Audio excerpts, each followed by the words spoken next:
Look at the size of that rock. Or would that be an asteroid? Is that an asteroid? As of today, right now, there are multiple gangs, street gangs, operating within those building complexes. Young, uneducated, unintelligent criminals from all over the world that have been allowed to come into this country and flourish with their criminal activity. Those people that are trying to walk around in society disguised, I assume they are carrying a ham pew pew. Did you see that video yesterday that is circulating throughout the internet right now with Michael Ma and a lady that were having a heated discussion in committee? Committee is a form of communication where people congregate in the federal government, and they go over specifics in a smaller arena as opposed to question period in the House of Commons. Just want to point something out here. Walking down a laneway today. Normally I walk down the street over here, but today I'm walking down the laneway because school's starting soon, and I don't want to get any of the kiddies on camera. So look at this. This house was torn down. They're building another large house here, and I would assume they're going to build a laneway house here as well. Everyone's doing it. Complete rental property, right? Big money to do it. But anyhow, there's a few more laneway houses up here, and I'm going to feed my dog. Michael Ma gets into a heated discussion with a lady, middle-aged lady at least, and she started to raise concerns about the human rights record of China, and specifically the Uyghurs that were killed en masse by the People's Republic of China, the Chinese Communist Party. So Michael Ma was being very direct with her, and he just wanted short answers, and he's saying to her that, or he asked her if she had personally witnessed any sort of human rights violations or any sorts of atrocities committed by the Chinese government to the Chinese people. Now, this is the same Michael Ma that just crossed the aisle there, what, 2-3 months ago. Now all of a sudden, which is no surprise to people in my mindset, that he is defending the Chinese and the Chinese government, because that's what he was installed to do. He is essentially a Chinese foreign agent, and I've said that in my videos before. That's what he is. And another laneway house. And essentially, I would say 90, let's go with 90% of politicians within this country at all levels, municipal, provincial, federal, they are all compromised or corrupted by the Chinese Communist Party, the World Economic Forum, India, one way or another, through some lobbyist group. They are on the dole. They are taking kickback.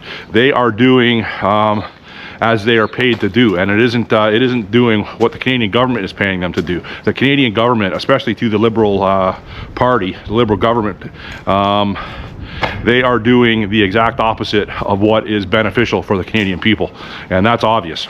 Michael Ma, why don't we just get on with this? Why don't we all get together as conservatives? Why don't we all get behind Michael Ma and support him for the next run at Prime Minister? Why don't we just circumnavigate the whole system and just get to it and put Michael Ma in as Prime Minister of Canada? Mark Carney can go back to Ireland, New York City, London. Maybe he'll get an estate given to him by the King Charles, for all his diligent globalist WEF work he's put in. Mark Carney is not going to spend 1 minute in Canada after he vacates the Prime Minister's office. So let's put Michael Ma in. Then we can get on with our official language of Mandarin, the official language of the Chinese, because this ties me into my next story. The CEO of Air Canada came under immediate fire for not delivering his remarks about the plane crash at LaGuardia last week in French and English. He apparently can't speak French, so he only delivered the condolence presser in English. And immediately Carney and Melanie Jolie, that I seen, two of them, they're on record saying he has to resign. This is a no-no. We have two official languages in Canada, French and English. Now, I just want to point this out, that we have 450 different ethnic backgrounds in this country. 450. And I encounter people throughout the day that can't speak either one of our official languages to any sort of proficiency. They speak whatever language their mother tongue is. And our Liberal government has the nerve to politicize a tragedy at LaGuardia, saying that I'll resume this video in a second. I gotta take care of my boy over here. Okay. Hi, Bubba. Hi, Bubba. Today, beef, noodles, broccoli, and blueberries. So I just want to point this out too. I'm getting a lot of comments from my viewers with regards to the dog and the levels of neglect that Shaka, his name is, experiences. And I just want to make this clear that yes, I don't like his conditions either, but apparently the authorities have been brought out and they've checked on him a couple times, and he's got shelter in there. The owner comes by and does feed him. It's just, I supplement it. I just make sure he's okay. He's not losing weight. So I'm not doing this to virtue signal. Ever since I was a little kid, like I'm talking seven years old, I would feed junkyard dogs, watch dogs, and I always had a knack of befriending very aggressive dogs. And this dog here, Shaka, I couldn't go near him when I first met him either. He would have ripped my fingers off. But it's amazing what food and a little kindness does to someone, or to a dog that is untrusting at first. But anyhow, the dog, the situation is not ideal, I understand, but he's not totally forgotten. That's what I'm saying. So I don't do it to virtue signal. Like I said, I just come in. It's on my routine. Well, it's not my routine really. I go out of my way. Years ago, there used to be a bunch of dogs in here too, and I used to stop and look after them too. They're long gone now, but there was 3 dogs in here at one time, and they were all pretty cool with me too. Rottweiler mixes and whatnot, just like Shaka.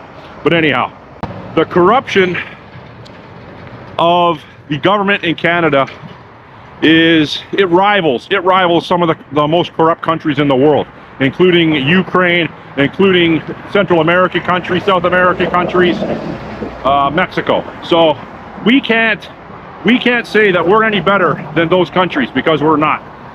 And with Michael Ma coming out yesterday, and I'm going to tell you, there's going to be a lot of negative feedback with regards to this. It's going to bring a lot of attention to Michael Ma again, and what he has done to this country in a detrimental fashion. This is a shed company right here. It's right on St. Clair in Batavia. It's been here for a while. Good friend of mine, Chris. I've known him for many years. Friend of the family. He has a shed business out northeast of Toronto, and he watches. He's a regular viewer of my channel, and if he wants me to put up any advertising for his business, he can let me know. He could either contact me on my phone, which I left at home today, or he could put in the comment section. And Chris, buddy, I will more than happily promote your company, because you are a stand-up guy and you do good work and you're honest. And I know you give fair prices. So anyhow, another tangent. Get across the street here. Today, people will be happy to know that I'm not going into that refugee center, Tim Hortons. Got some negative feedback yesterday, for good reason. I deserved it. I didn't go into Tim Hortons for the longest time, but I go in there to see the decline. And anyhow, people said there's a McDonald's in the Walmart. Go up there and get a McDonald's coffee. So that's exactly what I'm going to do. I'm going to go get some McDonald's coffee today. Okay. So, getting back to the CEO of Air Canada. Jumped around a little bit there. They are making a big fuss of it.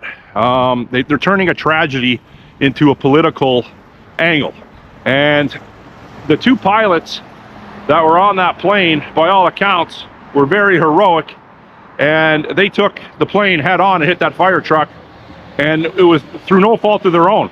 It was completely, from my understanding, an air traffic control, ground traffic control issue. Nothing to do with the pilots. The pilots could have veered one way or another. They could have tipped the plane up onto one of its wings, causing sparks, causing a rollover like that plane in Toronto, was it last year? With that DEI woke flight crew that bounced the airplane off the tarmac at Pearson.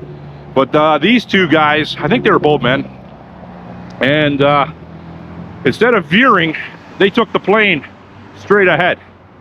And subsequently, they were probably unalived instantly. And, you know, there was injuries on the plane, obviously. One of the flight attendants got ejected out of the plane, still attached to her seat. She lived, but she's banged up pretty good, broken, like a very badly broken leg and whatever else, but she's alive. So, now, why are the carny, greasy liberals going after this CEO? What's his name? Michael Rosso. I'll put it up on the screen. This guy, from my understanding, he was hired by Air Canada. He was hired away from Hudson Bay Company, where he was a president of Hudson Bay. He's I believe he's a chartered accountant by trade or profession. And he's been the president of Air Canada, I think, since 2021. So it makes me wonder, why are they going after this guy now? Because he can't speak French? We got fucking half the population in this country can't speak French or English. So this is bullshit, complete bullshit. The mayor of my city I can barely understand. She needs fucking subtitles. Mayor Chow. So, and I'm pretty sure Mayor Chow can't speak French, and she can barely speak English. So I'm leading to he has done something wrong to the liberals. He isn't towing the liberal line. Like I said yesterday with that guy Leo, the deceased owner, or is he deceased, of OnlyFans, having to pay that $12 million penalty or fine to APAC. Now, this Air Canada CEO, from records I punched up, it looked like he made $12.3 million in 2023 with stock options and bonuses. $12.3 million. So, when someone makes $12.3 million, and I'm to understand it's not a government-owned or run company anymore, but the government of Canada still has an interest in Air Canada. How you doing, ladies? Good morning. So, to pay someone $12.3 million to be the head of a company with the name of the country in it, what's this guy doing? What is this CEO doing to earn that kind of money? Well, I'll tell you what he's doing. He's got to be a yes man bootlicker, and he's got to toe the line. And something happened along the way where he stopped towing the line. So that I got to look into. If anyone has any information with regards to this guy, put it in the comment section. But now, will he be pressured to step down? Quite possibly. I don't care either way. But if and when he does step down, do the liberals have someone a little bit more communistic in mind to take over for him? That's the question. Anyhow, I got to go in here and get a coffee. Okay, I got my McDonald's coffee today. But no Tim Hortons bash. Like I said, I deserved it.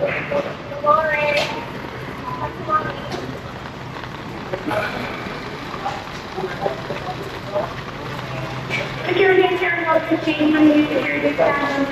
Uh-oh, security.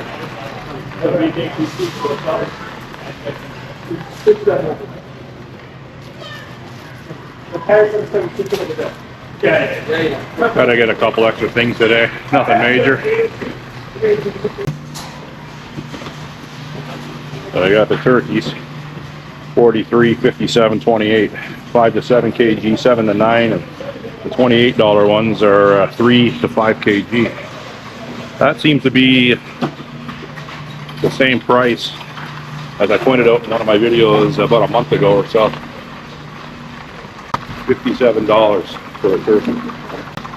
It's a big turkey, dude. Yeah, well, it's 57 fucking dollars. It better be a big turkey. Black diamond cheese, poison. I know. I'm on a poison mission today. $3.47. I'll go poison myself today. Butter's on sale. Butter here, 1 pound, regular $4.96 for $4.97. Or sorry, $7.96 for $4.97. Okay, so I'm not getting too much in here.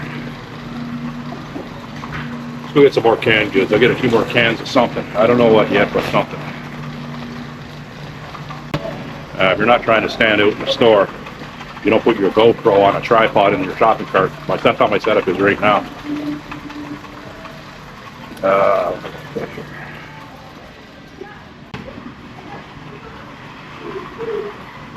4 cans of beans, high in carbs and a little protein, but not much. 7 grams, but it's good survival food. It's not something that that I enjoy every day, that's for sure. Good to keep around. Down the international foods aisle. Here's for a specific item. Yeah, so here it is.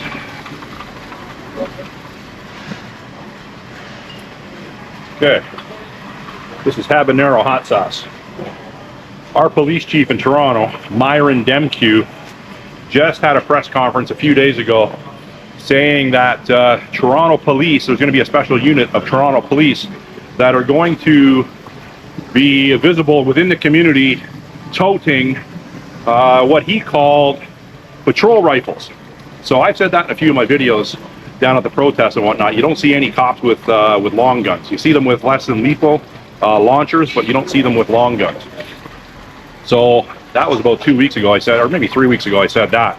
And a couple days ago, Demkew comes out and he's letting the public know that that indeed is going to change. There are going to be tactical officers on patrol with their long guns. What are they? Colt C8s, Canadian-made semi-automatic.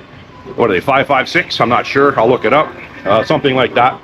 And for people not to be alarmed when you see this.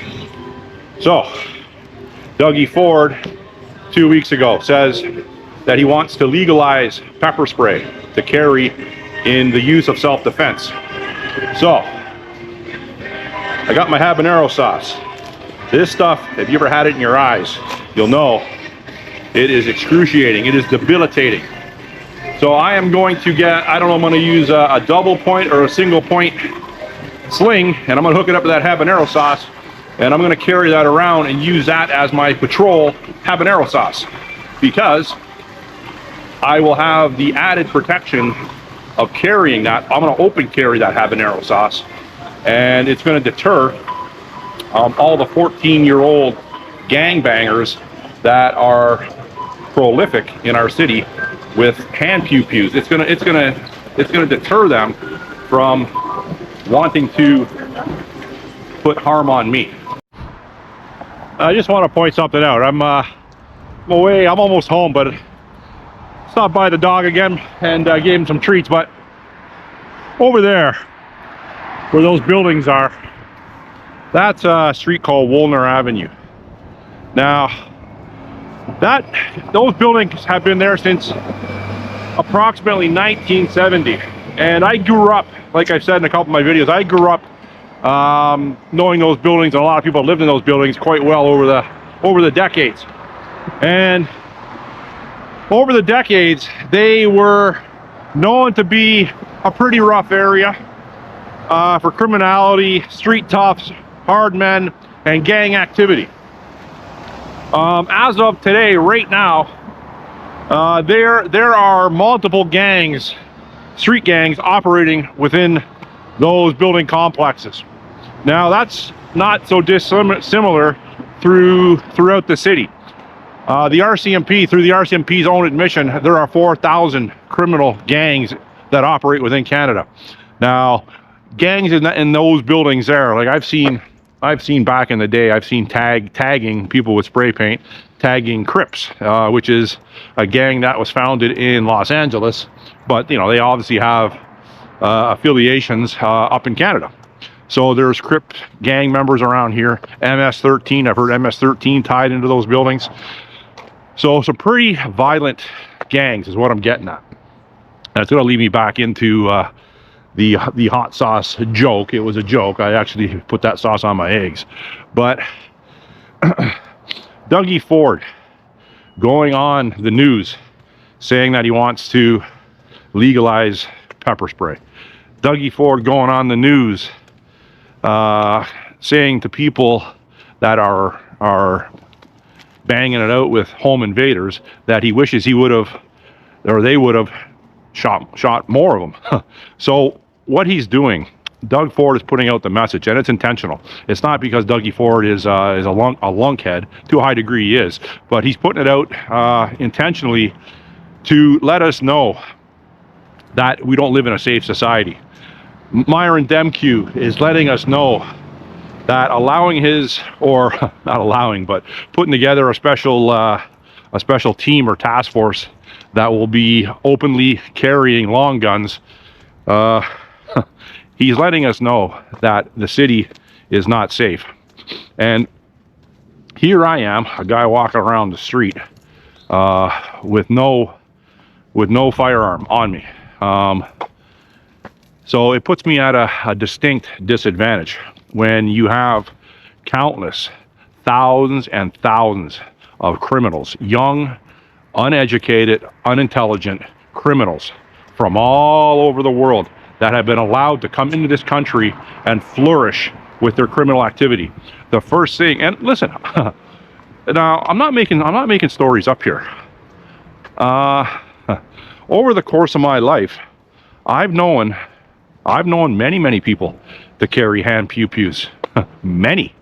And to this day, I don't know for sure, but I suspect who is carrying them. And whenever I come across, just say, well, individually, you come across, I call them the hoodie crew. They're always wearing hoodies, they're always masked up. I assume that those people that are trying to walk around in society disguised, I assume they are carrying a hand pew-pew. They have a firearm on them. And there are thousands and thousands of people in this city alone that are carrying unregistered illegal hand pew-pews for protection, or for perceived protection, and for to use in criminal activity. Now, I've said in many of my videos, if I was allowed to carry a hand pew-pew, I'd probably be carrying two of them right now. Because a good person with a firearm, in a lot of cases, will nullify a bad person with a firearm. Because a lot of the people that are trained to use them, you know, they take it serious. They take gun safety serious, and they go to the range. So they're usually more proficient with the use of them. They can afford the ammunition, etc., etc. So why are our politicians and our police leaders, our law enforcement leaders, sounding the alarm, so to speak, with regards to you know, a very, very soft tactic of pepper spray, and a very, very harsh tactic of their officers carrying long guns? So where does that leave us? It leaves us in a situation that is almost lawless, and I feel that in society right now. If the shit hits the fan, there is going to be a lot of armed people in the streets, and I'm going to go out on a limb and say there's going to be a lot more illegal armed people on the streets than there are legal. So the Liberal government has manifested this. They have allowed it to flourish within this country throughout the judicial system, soft on crime legislation, liberal appointed judges that want chaos to ensue on our streets by releasing repeat offenders for violent crimes. Our prison and jail capacity cannot handle the level of unvetted immigration that's come into the country, and the unvetted immigration that has gravitated to criminal activity almost immediately from arriving on our shores. The first thing these people do, and I know from experience, from street level experience, I know what you think. This Dewey guy, he's an office guy. He sits behind a desk. Well, I have done that, but I've ran in some pretty criminal circles, and I know the level of criminality that walks these streets, and a lot of people don't. So people like myself, well, not so much myself, but people that that have the blinders on, they are going to be, well, they are currently at a very, very dangerous disadvantage because they don't understand what I understand, and a lot of people do understand, obviously, but this country, it's a post-national country. It's lost all its identity, and that's by design. And the liberals are just going to keep on doing what they're doing, and day by day, it's making it more dangerous. Anyhow, you got any questions, comments, or concerns, put it in the comment section, and I will try to get back to you. Thanks for watching. Bye.